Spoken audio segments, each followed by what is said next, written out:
So last Saturday, my wife convinced me to join her and our neighbor Bob at the annual neighborhood yard sale.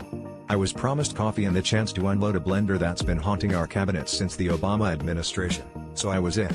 We set up our table next to Bob's, who, for reasons unknown, had arranged at least 30 novelty mugs in a meticulous grid, each with a price tag and a mysterious sticky note attached. I asked what the notes were for and Bob just winked and said, "Wait for the magic." Predictably, the early crowd was mostly people searching for vintage Pyrex and that one guy who always asks if we have any Star Wars VHS tapes. But then, an older lady picked up a mug shaped like a chicken and read the sticky note. Why did the chicken join a band? Because it had the drumsticks. She groaned, but Bob beamed like he'd invented electricity. The next customer grabbed a mug shaped like a cat. "I'm feline good today," he read aloud, giving Bob a confused look.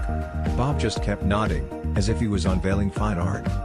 Eventually, word got around that Bob's table was less about mugs and more about dad jokes.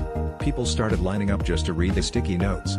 My wife tried to leave, but even she got sucked in when someone found a mug that said, "Espresso yourself before you wreck yourself." Soon, Bob was performing like a stand-up comedian, reading punchlines as people sipped free coffee from his collection. He was in his element, to the point where someone asked if the mugs were actually for sale or just props for his one-man show. The day ended with only 2 mugs sold, but Bob was unfazed. As we were packing up, he handed me his last mug. I turned it over to read the note. "You can't handle the brew th."